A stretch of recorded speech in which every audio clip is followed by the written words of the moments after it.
1, 2, 3. Το λέγα λίγο το πήγα από εδώ το PC. Αν το έχει ανοίξει όλος.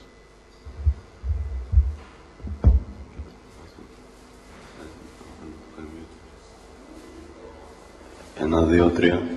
Το λέγα λίγο το πήγα από εδώ το PC. Αν το έχει ανοίξει όλος.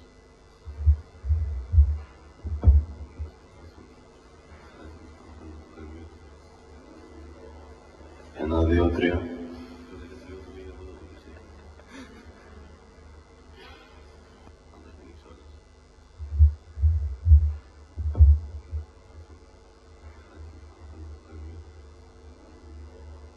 Ένα, δύο, τρία.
Good morning, ladies and gentlemen. I'd like to welcome you to the session on TERENA activities.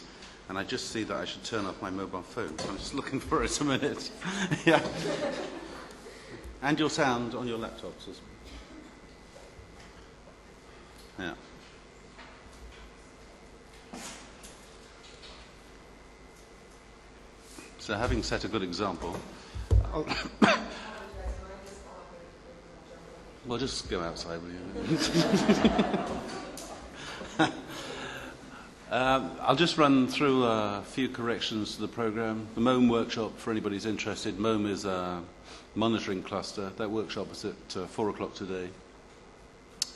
6net workshops on Wednesday morning at 9 o'clock for you early risers rather than 10:30. And today, the BOF on European structural funds is on between 6 and 7:30. Also today, Beyond the Light Paths, Birds of a Feather session between 6 and 7:30. And I suggest, if you want to keep up to date, you look at the conference website. For those who didn't hear that, Carol says there will be buses after. Will they go to all the hotels? Okay. Right, into our session. And our first speaker is Sandra Pashir from SurfNet. Sandra works at SurfNet for how long now? 8 years. 8 years. Sorry? And Sandra's going to talk about one of our newest task forces. It's Task Force PR, which stands for Public Relations. So, Sandra, if you'd like to come and tell the people about TFPR.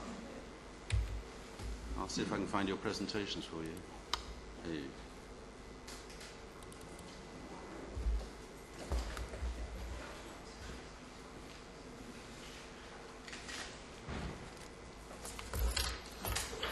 I think the answer is exit. Exit.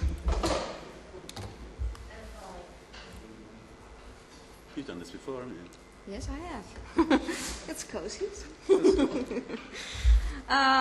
Good morning, everyone. Thank you, John, for the introduction. Today I'll present to you the first results of TFPR. TFPR is a very young task force, but we already have some interesting results achieved. I'll present to you today. So what is TFPR? TFPR stands for TERENA Task Force on Public Relations and Information Dissemination. It's a mouthful. But it's there to promote the collaboration between NRNs on the public relation level through activities by public relation managers and information officers. It's actually the first non-technical task force of TERENA, so we are quite unique in that way. We have a 2-year mandate, and we started on the 1st of October in 2003, so we're just 9 months old in that sense. The photo you see was taken at the last meeting in March of TFPR in Brussels, and it was represented by 14 countries. And well, you see the faces that belong to TFPR. Of course, there are more people active in TFPR that weren't able to come here, but maybe you recognize some faces of your own NRN. What are the aims of TFPR? The first aim is to promote the quality and quantity of public relations and information dissemination about research and education networking in Europe. This is done, among others, by collecting information and providing material two PR persons at NRN's TERENA members. These activities are summed up in a term of reference, in deliverables, of which I will represent to you today some results. A second aim of TFPR is to enable the exchange of ideas, exchange experiences, methods, and techniques, which of course you can imagine is a very interesting thing to do for the PR persons of the national research networks in Europe, because we've never been able to do that before. So far the boring stuff. Now for the interesting stuff, the results. Here you see one of the first results we've achieved. It's PAIR, as we call it. It's a news website for TERENA members, where PR officers can upload their press releases, their announcements of activities, of reports, any interesting things they have to mention. They can mention. They can put that on this website, and it kind of works like a news agency, like Reuters, or there are more news agencies in the world. But this is kind of a news agency for the European NRNs. The public relations managers of NRNs, they get a username password. They can log on to this website and upload their press releases, and they can also use this as a source to get interesting news items for their own purposes, and spread it among their own customers, or for their own use. So it enables TFPR members to exchange news and use it as a source for their own communication purposes. Every NRN can contribute to this. So if you don't know, if you weren't familiar with this source, please contact us, and you can also contribute your own news or whatever you would like to share with other NRNs. I don't know if you ever had the problem that you came to a news item somewhere and you thought, why didn't I see that sooner, or directly via TERENA or something? Why did all the way around? And well, this is a source we can communicate with each other directly and see news items sooner, quicker of each other, and well, the output you get when an NRN uploaded a news item is a title, an abstract in English, and you can see the full item at a link or a file, which can be in the native language of that NRN. So it's for NRNs. It's easier to upload a news item. So they don't have to translate everything. They just have to a few sentences in English, and that's it. If the document is really interesting for an NRN, you could always find ways of maybe translating this, or get help from the involving NRN to translate the document. But it makes it more easier for us to really contribute to this peer news agency.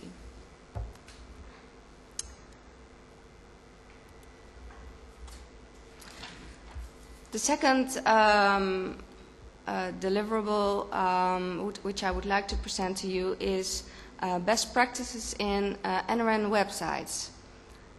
This is a report in which the results of an evaluation of 29 NRN websites are put down. The evaluation is done by usability experts who have examined the user interfaces of 29 NRN websites and judged whether these websites complied with a list of principles. These principles, the heuristics, were on the field of accessibility, for one. Accessibility, is your website, is it, can it be easily read by people with a visual handicap, for example? Do your pictures, your figures have an alt text, for example, so they can actually read it? It's maybe things you think, well, sure, I do have them, but you can be surprised of the things you can come by. A second field is navigation. Is your website easy? Can you find the information easy? Is there a sitemap, for example, available? And the third field is its content, obviously. Is the information, can people understand it? Are the texts written for the website? Are they short enough? Another example, SurfNet. Some years ago, we had a new website, but the website hadn't got an address and telephone number on it. So no one could reach us, which is a rather stupid mistake, but it's a mistake you make easy. And most principles are maybe obvious, but I would recommend you to read this report and see if all the principles, if they adjust to your website and improve your website, make use of it. I think that all NRNs should make an example for their own customers and set an example of, well, this is a good website, and maybe you can do the same. This deliverable has additionally a list of useful links to websites with tools to test the accessibility of your website, and links to sites where you can learn about usability in websites. This deliverable Thursday will be presented to the General Assembly as well by Gitte. The last deliverable I'll present to you is best practice in user surveys. A number of NRNs have done user surveys in the past, and on this website they give their own experiences with user surveys, the results, the methods they used. So NRNs who are thinking about doing a user survey can learn from this website how to do it, how they can do it. The NRNs that you see here who contributed to this deliverable, they can also be approached by other NRNs to give advice to help them setting up a user survey. Of course, this website is not a static document. It will be extended in the future when NRNs, also other NRNs did a user survey as well, or when either of these NRNs have done a new survey, they of course will set their experiences here. They're all translated, their information into English, it's a very interesting deliverable as well. This deliverable also has some useful links to websites that give information about how to carry out a user survey, and that can be of help.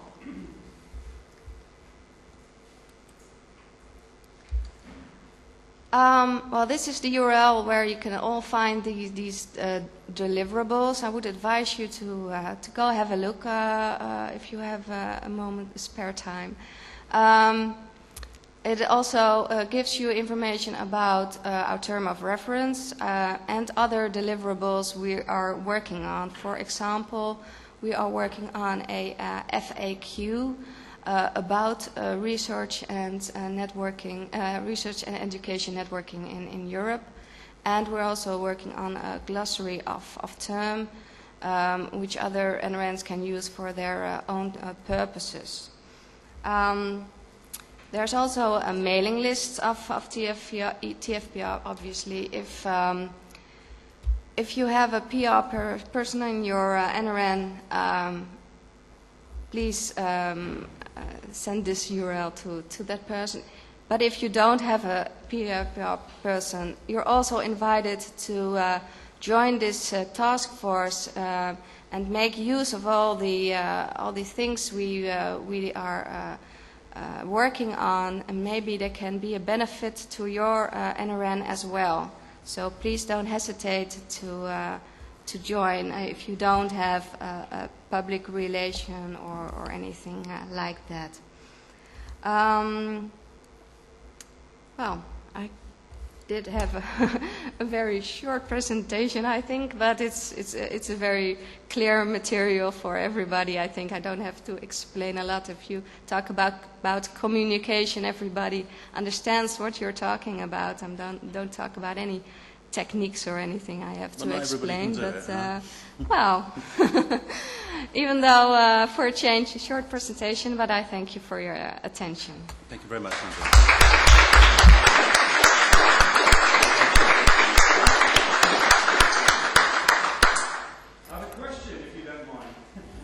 Would anybody like to ask a question, Jack? I'd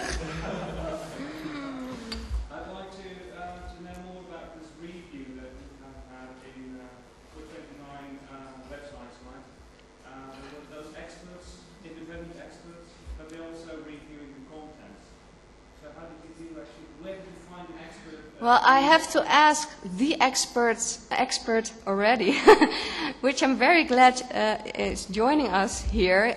Gitte, maybe you can tell more about this deliverable, which you obviously have done for us. Could you please come in front? Because the camera has to register everything we say.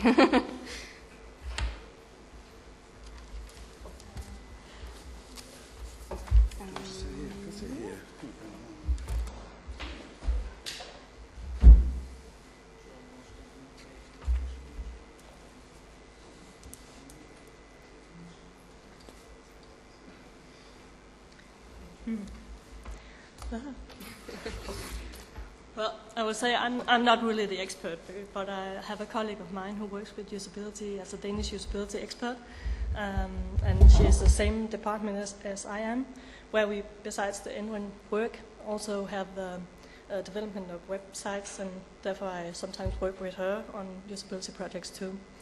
The way we have evaluated content on a page is,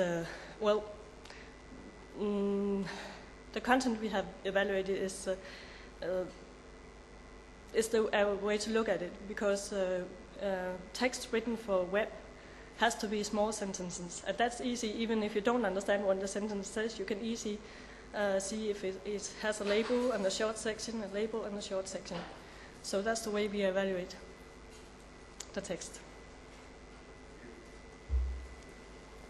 More question about the user survey, otherwise I would ask Gitte to stay. Okay. All right. Then I'll go down. Thanks a lot, Gitte. Are there any more questions from the floor? I mean, what do you see as the main issue for PR? Well, a very... I'm sorry? Yeah, what's the thing that's really hard? Oh, that's hard. Yeah. Well, the cultural differences are very interesting. I think when you talk about technique, you all, well, if you talk, you all speak the same language in a way. If you talk about communication, you'll see very much differences in the countries in Europe. The ways they communicate, they differ a lot. So it's for us the exchange of experiences and ideas and the methods and techniques are very important for us. It's a very important thing to do in our task force. Okay. And there is another question. Sure. Yes, there's more. There's Please, more. please.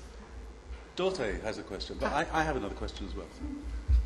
The user surveys that are on the website, I mean, are they quite similar in their structure, or are they also very different? Well, they are different. There are user surveys done for end users. There are user surveys done for network managers. There are user surveys done for institutes. So they differ in a way of the target group. Obviously, every NRN has different views on which target group they should measure, but yes, there are differences. Is that something you discuss as well? No, we plan to have a workshop on user surveys. The TFPR come together every 2 times, at least 2 times a year, and we tend to have workshops in every meeting. And user survey is a workshop we will be doing, but we were so young and we weren't able to to do that yet. But it's yeah. I mean, I'd like to add something about users. I mean, the conference here is run by TERENA, which is organization for NRENs, so it's largely NRENs here, but you're talking about end users. How do you get to the end users? Well, not all NRNs talk with their end users. Well, that was my point, actually. Well, my own organization talks with end users, so I know you're a SurfNet shining does, example in SurfNet, but there Yeah. are some that are less good, I know. But I do know that more NRNs are interested in talking with the end users because obviously they use the network. Yeah. And so we should look at them, and not just the institute, but we actually should. But how do you do that? I mean, we run this thing at TERENA, but the end users don't know about it. Well, it's a matter of a long breath, I think, because obviously you can't reach all your end users quickly.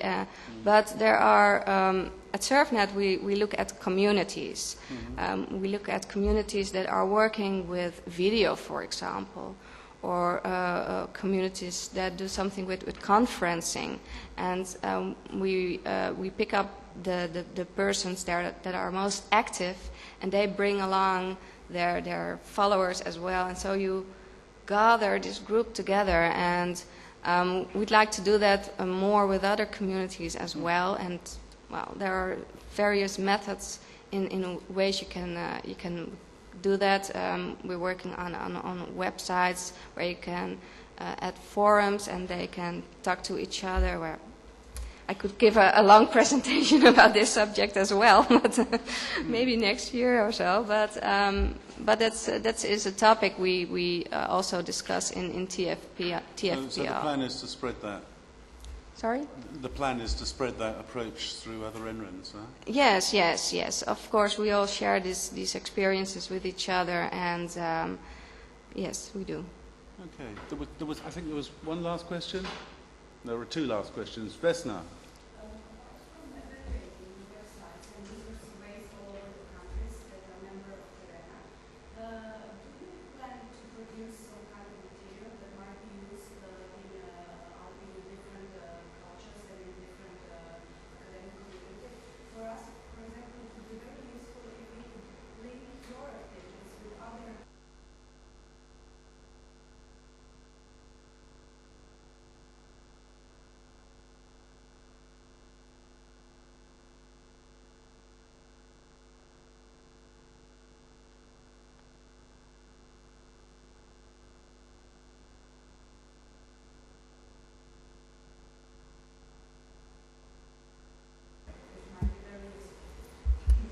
Yes, we work on that.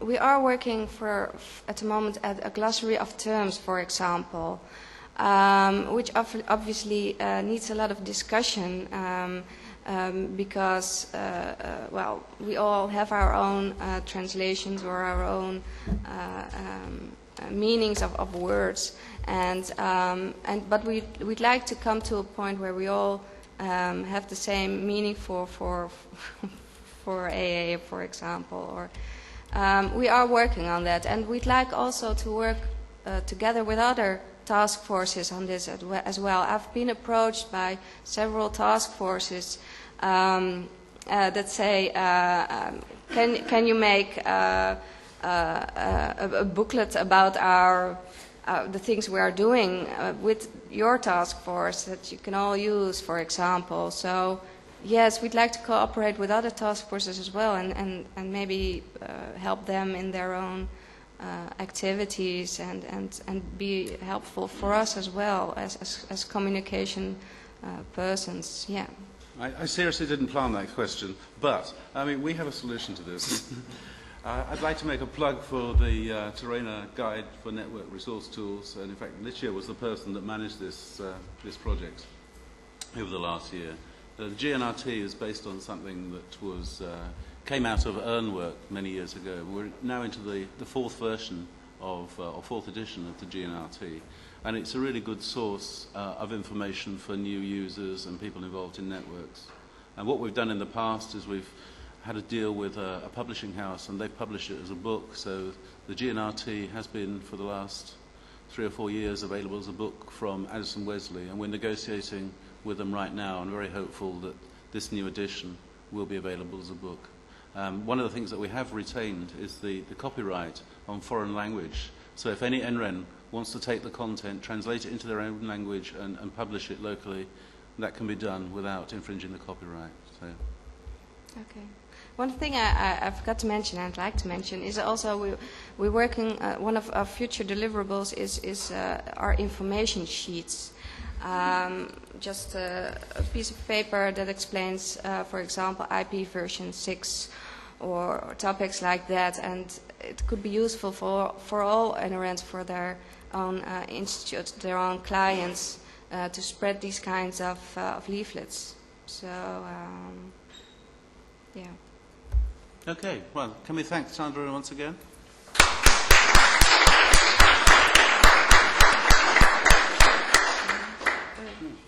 It's a bit of a dangerous corner.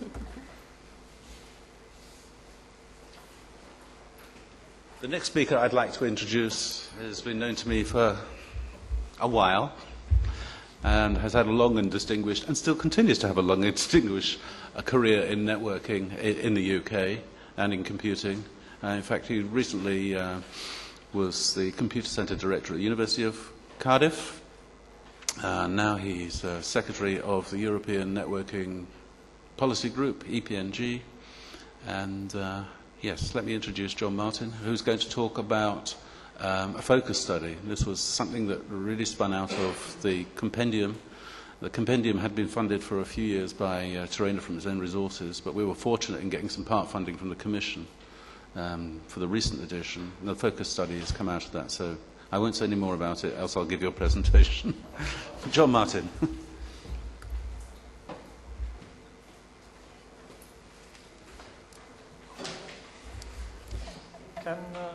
John, can you just Oh, sorry. Yes. find the slides? Shall we? Yeah, sorry. Yes, it's a really good publication, this GNRT.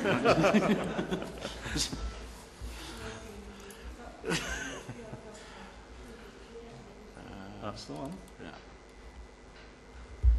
It's F5, I'm told. No, exit. Exits. F5. Excellent. Thank you. The first thing to say is that this has been very much a team effort, and I've been very fortunate to have the assistance of Biber from the TERENA Secretariat, and she's here. So we should also say, as I will say at the end, is that we've had a lot of help from the NRENs, because doing a study like this does take quite a lot of work, particularly when the topic is looking at funding aspects, which is often information that is not easily to hand. Is it just a click? Just a click. Right. As John said, it's an extension of the TERENA compendium. That's last year's edition. I'm sure everybody knows that. Again, this study was supported by the EU through the ComRen project. And the idea was to have an in-depth look at some areas in the compendium. And I think the discussion between TERENA and the EU decided that the area of interest would be to look at some of the funding aspects, in particular to look at possible trends and to look into an analysis by network level. And this is information which is more detailed than has been done previously. So very briefly, there are three parts to the focus study, which is just completing now. There's the analysis by network level, and I'll explain in the next slide what I mean by that, but it is the same definition that has been used in the compendium before. There's the question of trends, and then we realised that the funding of different levels by different bodies is an interesting topic in the way it spins off into multiple domains, in the general sense of multiple domains, because you get things like different technologies, because the funding comes in at different periods, and we thought that this was a good opportunity to look at one or two questions there. And in fact, we got a very, very good response from the NRENs. They had obviously a lot of interesting things to say, which were certainly new to me. They may not be new to people here, but they were very much new to me. The method we adopted was, in fact, this is how it worked out. We had slightly different plans at the beginning. It was an email questionnaire to TERENA correspondents. It didn't go to all correspondents. We focused on essentially the EU member states and the EEA states. And one of the reasons for that was that we had expected that we would need to have some interviews. And therefore we wanted to have a sort of a subset to start with to see how it went. There is a compendium review panel of about 6 or 8 people, and they were involved in helping us design the questionnaire. And in fact, we trialled the questionnaire with the members of that panel. That was a very, very useful exercise. We had a lot of feedback, and that helped us get a questionnaire which I'm sure was easier to answer than would otherwise have been the case. We've had 1 or 2 NRENs haven't been able to respond so far, but we had a total of 24 responses from the group of 28 that we sent out. That's the results that I'll show now. And we followed up almost exclusively by email. We had quite a number of sort of points of clarification. This is obviously going to be published in the usual way because it's EU funded. I imagine the report goes first to the Commission, but this has all been overseen by, in the same way that the compendium work is done. As I said previously, there were 3 elements to it. One is the analysis by network level, and the things that we were looking at were funding, management of networks at the various levels, and operation. We looked at current trends, and the way that we tackled this was to try and be fairly specific. So what we asked in this study, and this is the first time it's been done, we asked NRENs to say what changes had occurred since last year and what changes they expected to occur in the next 12 months. So we had a 3-year window, and that's fairly short, but we did turn up quite a number of instances of actual or expected changes. And then on the multiple domain issues, the ones that we picked were performance, particularly performance bottlenecks, security issues, premium services and end-to-end services. And in fact, the premium services, that part, and the end-to-end services, the responses were so similar. It's the same sort of thing. These are sort of essentially looking at demanding applications on the network, that in fact we've combined the results of those into one group. In the report, there's a total of 15 tables of analysis, and in many instances, it made more sense to give, if you like, case studies, quote what was actually happening. I'm not going to show you all 15 tables. I'm just going to show you some representative ones. So first of all, I'm going to look at some of the analysis by network level. Down the left-hand side, you see the 5 definitions of network level which have been used before in the compendium. External is the international connections, the backbone is the NREN core, the access network is the connection between the core and the client institutions. Sometimes you have regional networks or MANs, and at the bottom you have the campus LAN. So it's the conventional analysis. To my mind, there's a little bit of arbitrariness about these levels, but NRENs didn't have any problem answering the questions, and I'm sure that they just exercised their judgment as to which categories things fitted.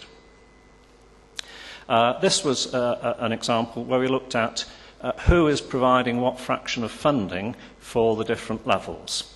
And if you look down the first column, which is user institutions, down at the bottom at the campus level, what we got reported was not 100%, but pretty close. Access and regional levels, there's a substantial contribution, and external and backbone, there is a slightly lesser contribution. For someone from the UK, I found that result surprisingly high at the external and backbone level, but clearly many other people would find it quite normal. There are 8 of the countries where at those levels there's no user contribution at all, and therefore in those countries that have some contribution it would in fact be higher. These are the average figures that I put up. The main feature of these tables is what they tend to show is that the picture is fairly clear-cut at the external and backbone levels where the NRENs have things in hand, and it's fairly clear-cut at the campus level where the user institutions take more or less complete responsibility. But at the access and regional levels, you get a rather mixed picture, and you get a mixed picture both in funding and in operations and in management. 1 or 2 comments on that. The EU contribution to the external at 22% is perhaps, it seems a little bit low compared with what most people think of as the 50% funding of Géant, but we did look in detail at the external components. The biggest one, apart from Géant, was the connection to the general internet, which was quite substantial. And then in addition to that, there are still a number of bilateral links between countries and other countries outside Europe, and altogether this affects the way that figure turns out. And indeed, in one sense, I think it would suggest that the overall cost of Géant is actually surprisingly low. It's a very economical network. Let me go on. This is, we looked at operations, and we were interested in who was responsible for operations. That's a relatively simple concept to apply at the different levels. And again, the picture is consistent. At the campus level, there was no doubt that it's the institutions themselves that are in charge. And at the external and backbone level, it's the NRENs that are in charge. And in the access and regional, particularly in the regional, you get a mixed picture. Sometimes the picture is mixed within the country. You often get a situation where there's a number of regional networks, and the NREN may actually be responsible for some of them, and the others may be run by other bodies. And there's also, as we noticed there, a little bit of evidence of outsourcing or partial outsourcing. Who's responsible for network management? We defined this to mean things like who's in charge of the procurements, who's in charge of the design, who selects the technology, things of that nature. Again, there's a pretty mixed picture. At the campus level, there are a couple of NRENs who said that they do have some say in what user institutions do, but by and large it is the user institutions. At the external and backbone level, you get the NRENs and know exactly what's going on. And then at the access level, there's actually quite good control at the access level, but at the regional level, it's a bit of a mixed bag. And I think that there's some evidence that this then reflects itself in the complexity of the multiple domain issues at these levels, because you have a variety of people. I'm going to describe them as traditionally bodies that NRENs don't have much oversight over, having a role in the management and setting up of parts of the network. Right, let me move on, and I'm going to say something about current trends. As I explained, this covers a 3-year period, and we had a total of 24 responses. Since last year, there were 16 countries reported essentially no significant changes, 4 reported increases in expenditure, and I just want to make sure I got the figures right, at different levels of the network, and this was sort of increases between about 30% and 60%, so very, very substantial figures. There were 4 other changes. 2 of them were essentially cost-neutral changes, where expenditure on some levels had gone up, but on other levels it had gone down, and overall the expenditure was about the same. There were 2 changes in how much users paid in user contributions. One of those was going upwards, and the other one was going downwards. And there was one instance where the NREN noted that it was getting more responsibility at the regional level than it had before. If we look at what they expected next year, 12 of them said no change. That's half the group. There were 3 who expected increases in expenditure, and these were between about 15 and 35%. That's not the total budget. Of course, that is at individual levels of the network. There were 4 decreases in expenditure. Now, of those, 3 of them were the countries that had reported increases from the year before, and what you were seeing was the effect of a one-off capital programme in progress which had come in and which was lasting through the current year. So there was an increase compared with last year, and therefore there will be a decrease compared with next year. Virtually all of the big changes that we had reported seemed to be capital changes rather than recurrent. There were 5 others. They were a couple of cost-neutral changes, and then there were 1 or 2 other things. The NREN's getting a bit more responsibility at the regional level again, and one country, the funding body is being restructured, and in one case, a country was looking forward to getting some money from the EU structural funds without specifying how much they expected to get. Right.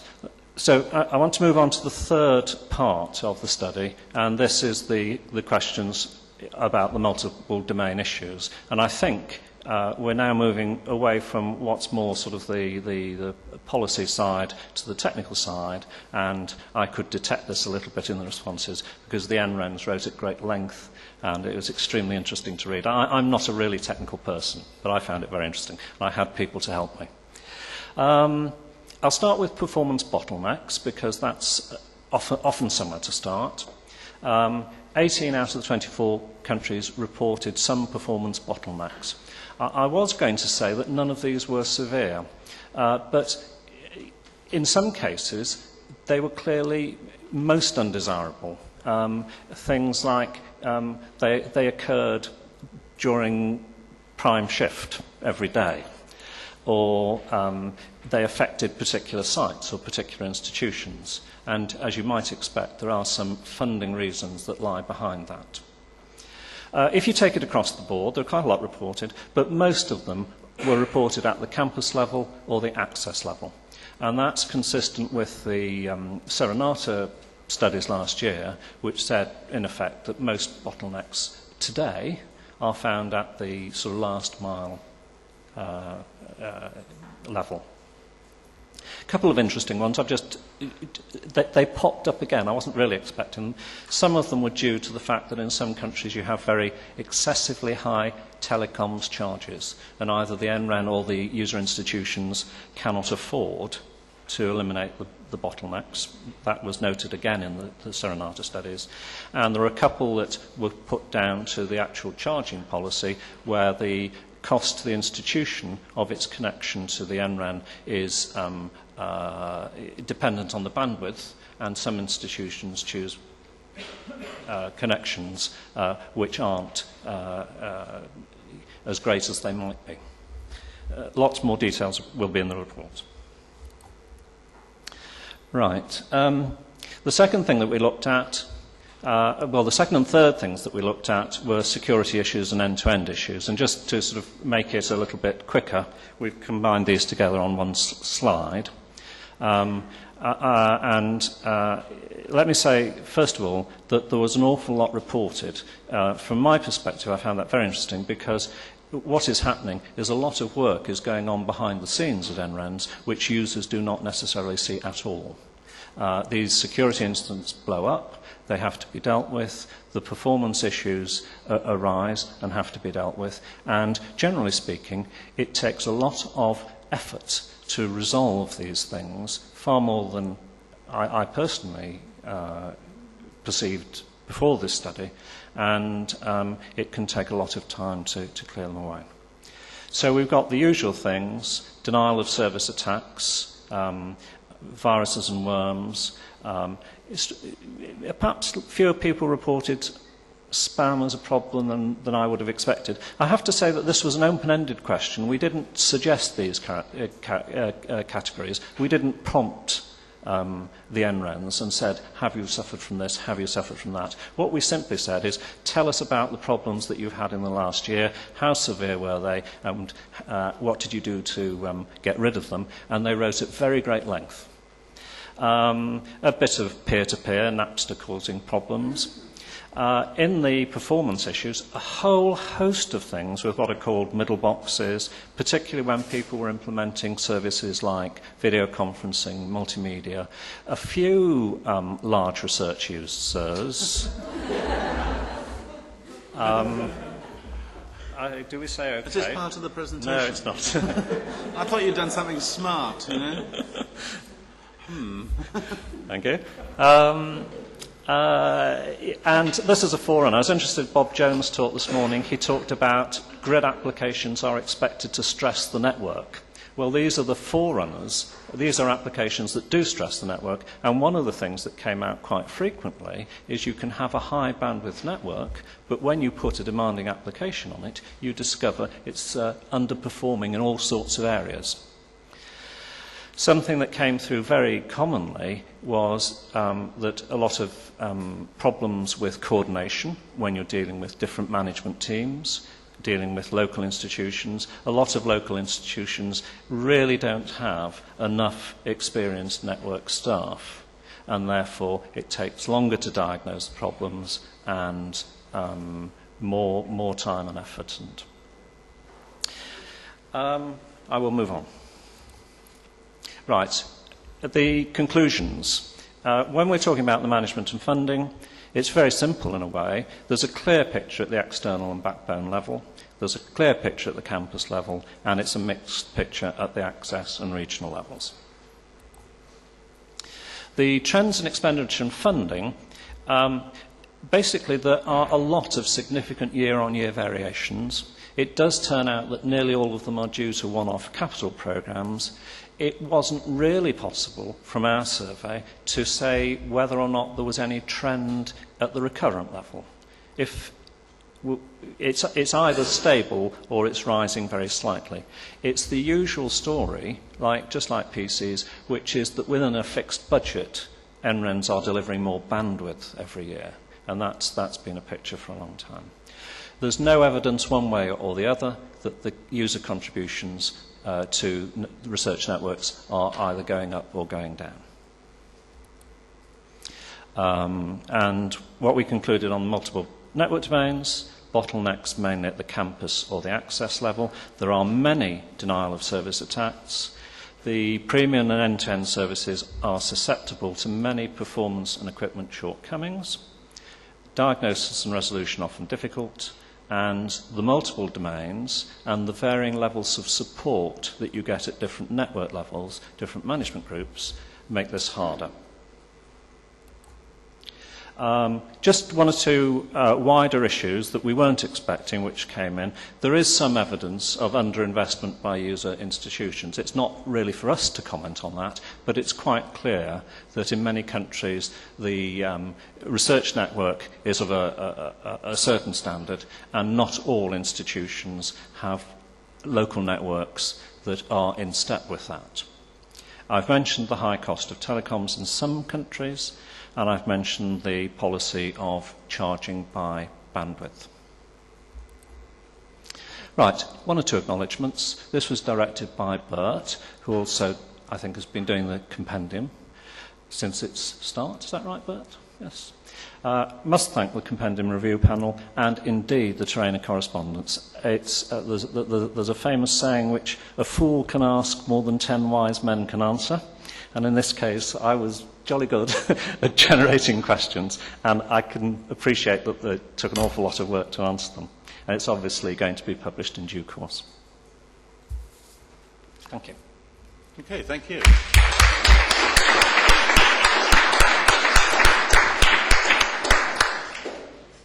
We have a couple of minutes for some questions. Are there any questions from the floor?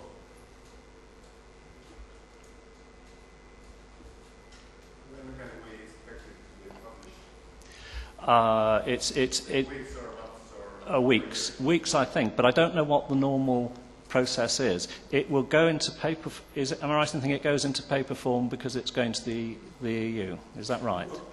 We hope to do it both Yeah. on the web and in paper form. Yes. Yes. And it'll be publicly accessible by everybody? Yeah, okay. Can I make a little announcement as well? You may ask the question, is there a compendium after the Combrand project? You want us, someone to ask? But why don't you come down here and then it will go out on the streaming? Well, I don't want it to go out on the screen.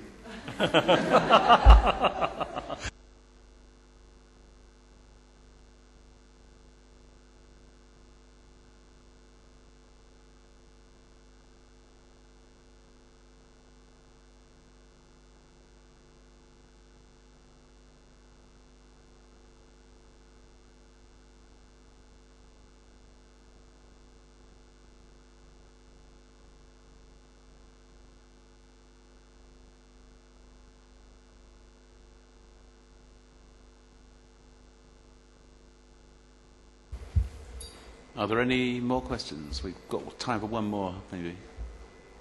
Okay, in that case, thanks, John. Thank you.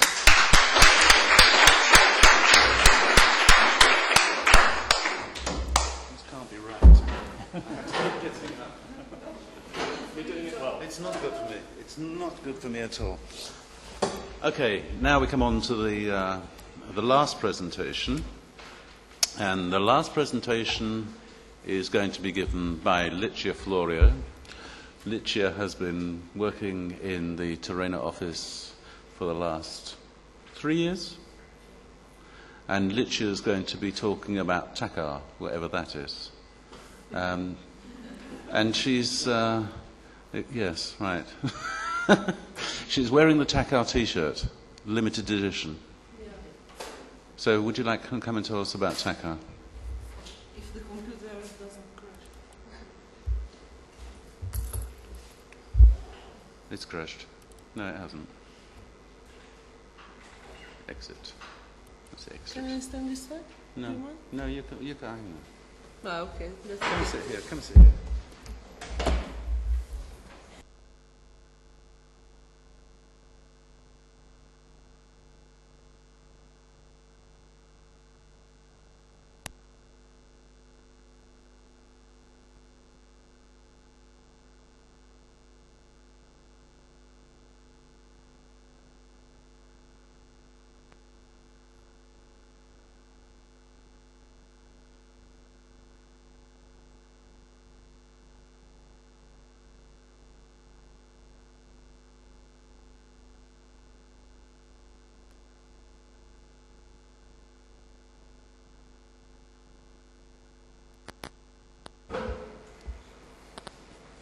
If you want to finish early, we can get lunch. You know. Yeah, but I can speak very quickly, so you can still Just tell us the story, right? still manage.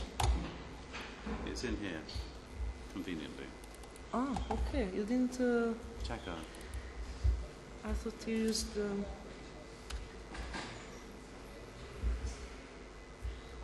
Yeah? Don't know.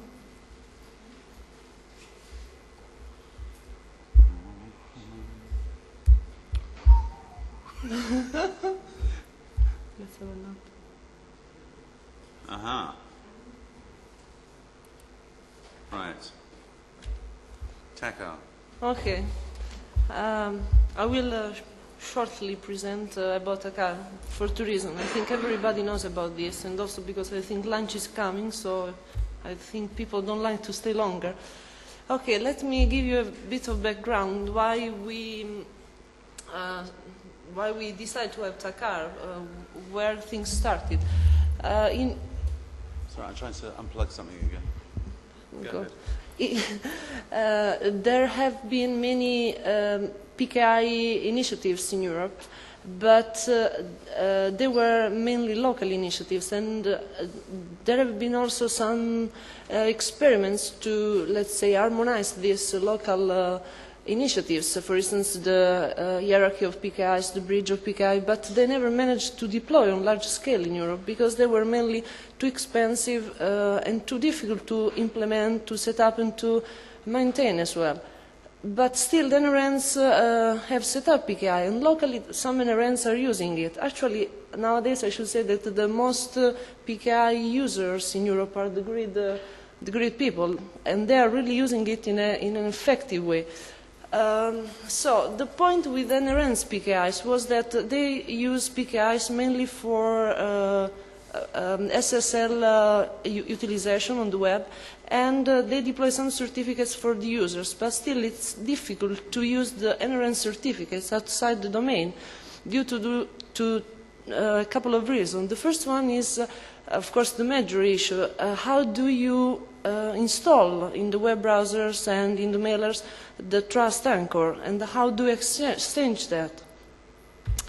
Okay, then when we were talking about PKI seemed something good, useful, but hard to implement, really hard to deploy, until some nice guy from SurfNet came along saying, hey, I've got this fantastic idea. Why don't we collect all the certificates, all the root CI certificates in a single file? We put it online on a browser. TERENA takes care of the procedures, and the users can download the file, and they can install these files in the browsers. Okay, when we talk about users, I'm not thinking of the end users, because they probably don't have really a clue what is a root CS certificate, how things work.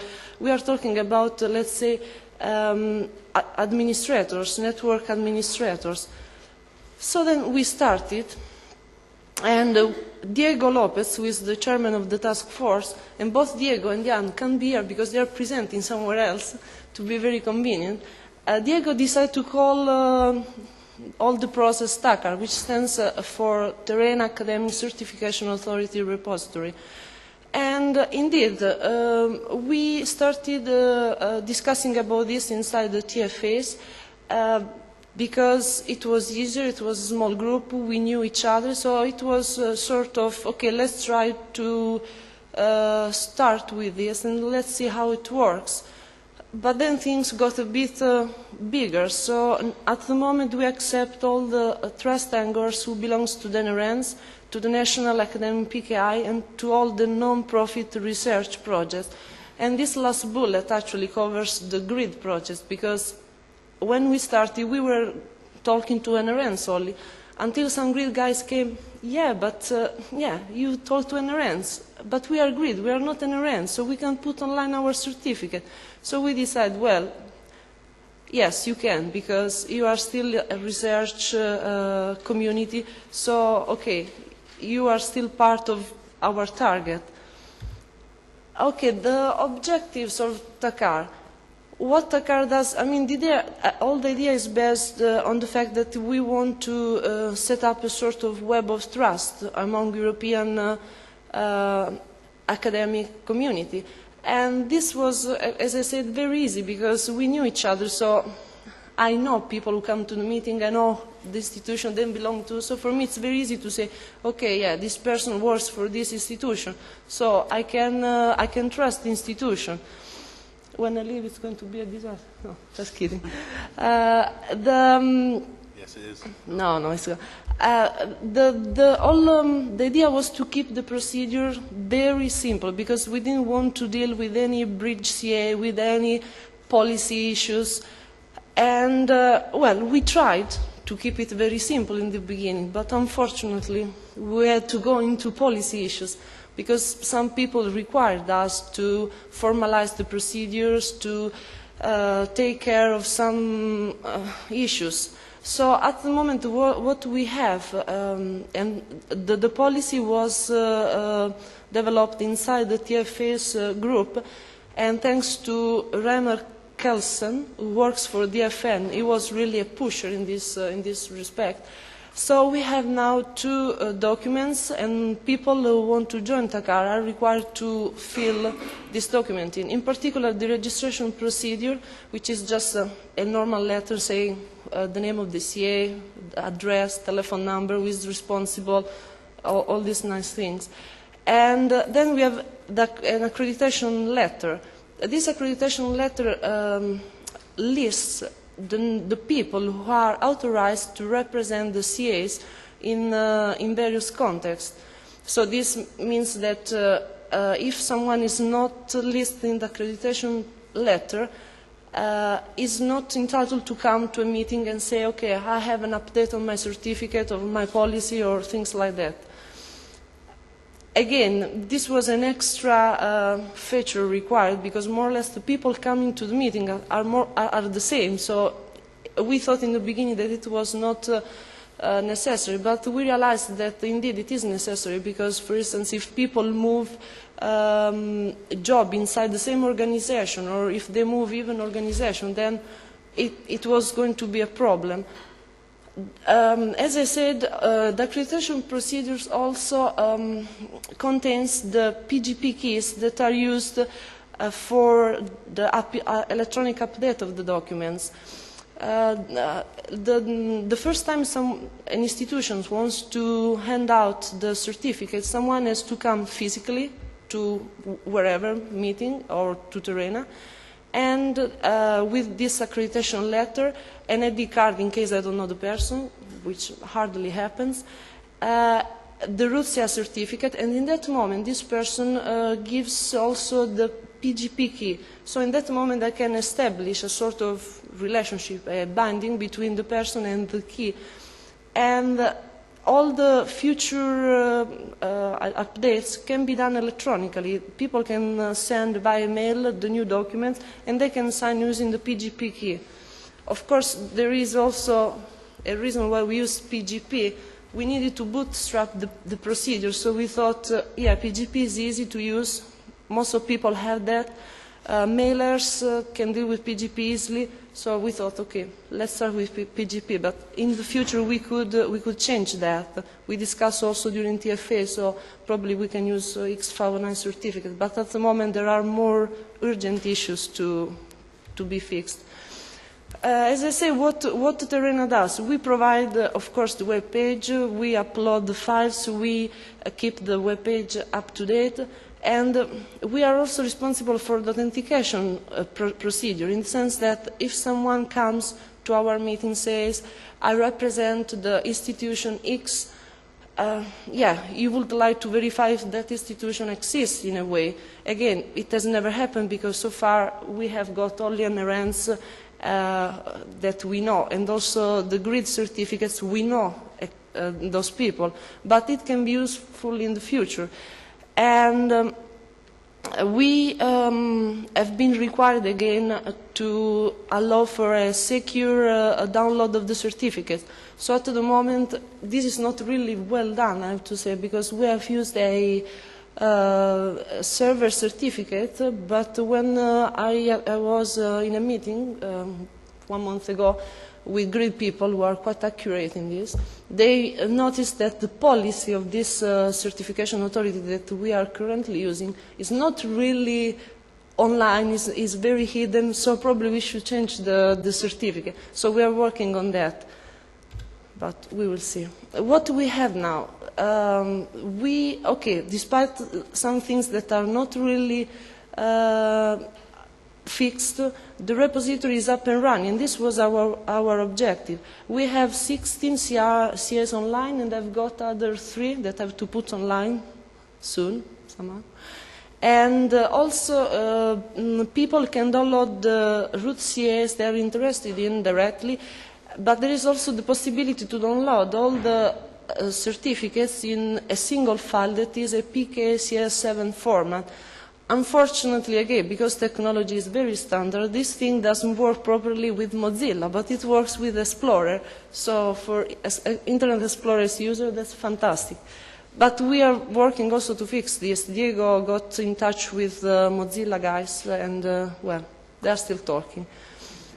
The other thing that is more, I would say, nice thing to say, political thing, was that Diego Lopez and I were asked by the Infrastructure Reflection Group to provide some inputs for a white paper that is submitted every 6 months because of the change of the European presidency. And they are working to provide some guidelines to set up a infrastructure to allow for exchange of data among different organizations.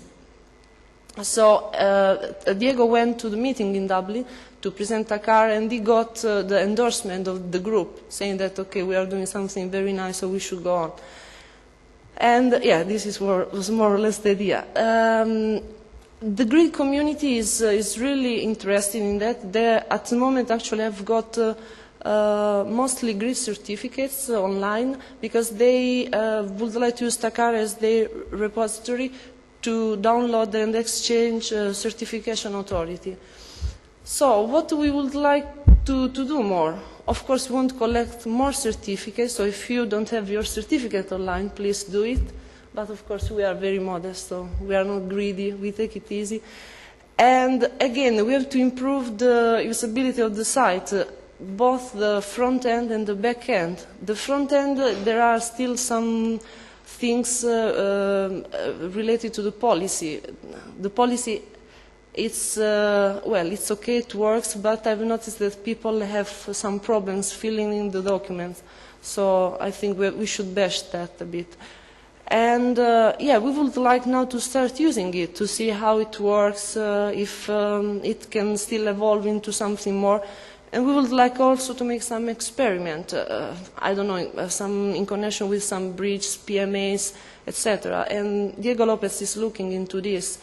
The idea I was discussing yesterday after a couple of drinks with some people was also about the back end of the TACAR.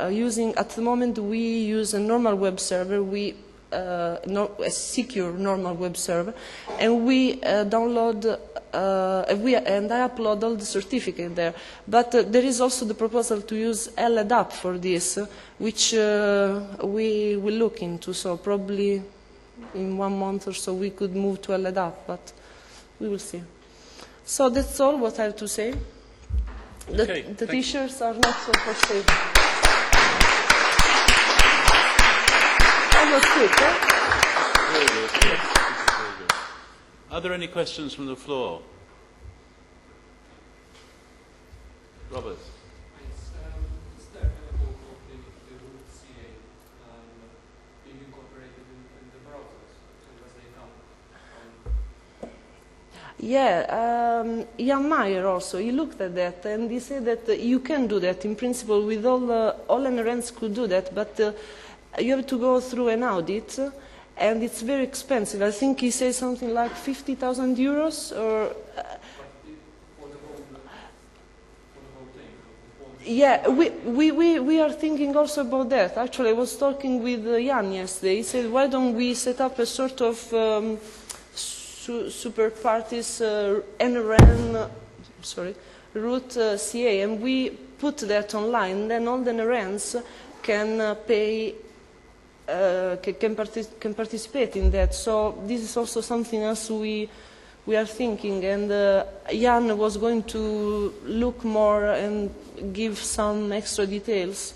So, yeah. It's certainly the sort of thing that we can do as a TERENA project. Yeah, this was the idea. The idea is in any case that you pay fixed fee and can get unlimited amounts of service certificates instead of having to pay for each additional service certificate, which makes it very expensive. Yeah, but... Can you explain what TACAR doesn't do? The accent word. Well, what do you mean with TACAR doesn't do? I mean, what TACAR does is it says we've got this certificate yeah, from an NREN, yeah, and what we're positive about is this certificate came from the yeah, NREN. yeah. It doesn't go further than that. No, exactly. We don't evaluate the policies, so we are not able to say for this application you should use the certificate of that institution because the policy is compliant with some X requirements. We don't do anything about that. Actually, some policies are even in local languages yet. So we have required people to provide the policies in English, so that's easier. So all the responsibility of using a certificate is not up to us. There is a grid organization, the EU Grid PMA, that does that. They have set up a set of minimum requirements, and institution can apply to join this organization, but the policy goes through an audit, and the policy has to be compliant with this set of requirements, which I don't know, but in any case the requirements are supposed to provide support for grid applications only. So it's really something grid-oriented. For instance, one thing I'm sure about is that the CAs to be accepted are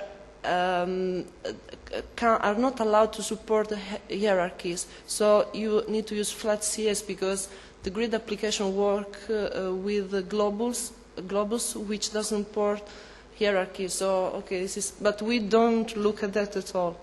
We are confident that the techies guy know better than us. Yeah, I think it's important to understand that we're not a certification authority. No, absolutely. We're a repository, and all we do is we validate where yeah, these certificates have come from. Yeah. Yeah. Good point. Thank you. Pleasure. Any more questions from the floor? In that case, you can take an early lunch, but thanks very much.